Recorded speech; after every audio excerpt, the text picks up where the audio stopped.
Bonjour à tous, c'est Ben. Aujourd'hui, on va apprendre à nommer des cellules en VBA. Si vous n'avez pas vu la vidéo précédente de la série, je vous conseille d'aller la voir, ça vous aidera à cerner l'utilité de ce qu'on va voir ici.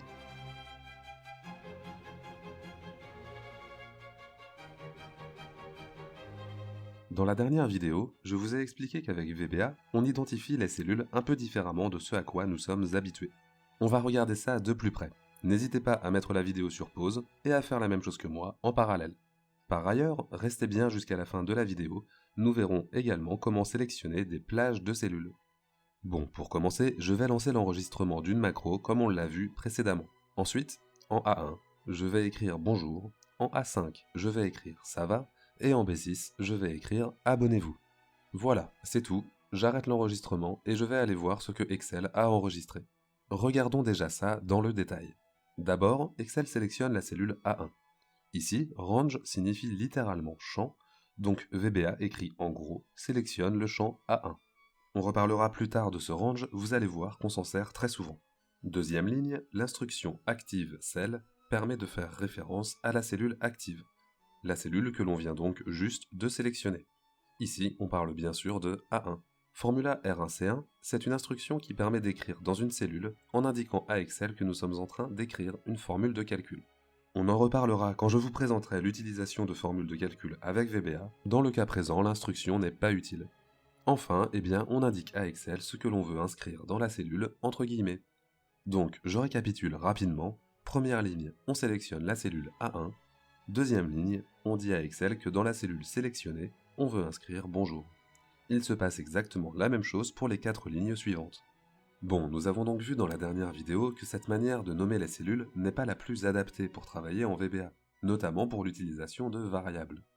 Ce point continuera à s'éclaircir dans les prochaines vidéos, ne vous inquiétez pas. Au passage, pour ne pas manquer ces prochaines vidéos, n'oubliez pas de vous abonner. Bien, donc voilà comment je veux que vous nommiez les cellules. Plutôt que range, nous allons utiliser cells. Ensuite, nous allons inscrire les coordonnées de la cellule dans la feuille de calcul. D'abord, j'indique le numéro de la ligne, ensuite, j'indique le numéro de la colonne. Voici un petit tableau pour que ce soit bien clair. A1 devient cells 1, 1, A2 devient cells 2, 1, B1 devient cells 1, 2, et ainsi de suite. Revenons à notre macro. Je vais remplacer range A1 par cells 1, 1. C'est exactement la même chose. Au passage, je vais raccourcir un peu ce code. Au lieu de dire de sélectionner cells 1, 1 et ensuite de faire référence à la cellule active, je vais directement inscrire en cellule 1, 1 bonjour. Et oui, vous voyez que ce que Excel enregistre est rarement optimisé. Et surtout, la lisibilité est bien meilleure quand on épure un peu les choses. Comme je vous l'ai dit tout à l'heure, dans ce cas simple, la formula R1C1 n'est pas nécessaire, alors je vais aussi le retirer pour que ça soit vraiment bien lisible. Ensuite, je continue pour les deux autres cellules. Je remplace range A5 par cells 5, 1, et j'en profite pour raccourcir mon code. Et puis je remplace range B6 par cells 6, 2, là encore, je raccourcis un peu le code. Super! Maintenant, je retourne dans ma feuille Excel, je supprime ce qui y figure, de manière à retrouver une feuille vierge, et je vais aller exécuter ma macro dans le développeur. Voilà, je retrouve strictement la même chose. Allez, une dernière chose. Comment fait-on pour sélectionner non pas une cellule, mais une plage de cellules? Eh bien, c'est assez semblable, vous allez voir. Je vais enregistrer rapidement une petite macro qui va mettre la plage de A10 à B11 en couleur de fond rouge. Voilà.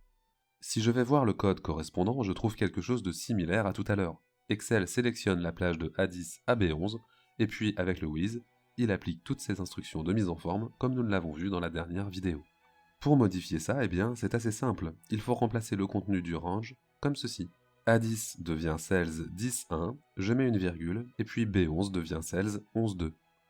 Notez que j'enlève les guillemets et que j'utilise uniquement des virgules, pas des points-virgules. Et voilà, tout simplement. C'est un coup à prendre car ce n'est pas très naturel au début, mais j'insiste sur l'importance d'utiliser cette notation. Sans ça, pas de variable, et sans variable, pas d'intelligence dans vos macros. C'est tout pour cette vidéo sur l'identification des cellules en VBA. Merci beaucoup de l'avoir regardé jusqu'au bout.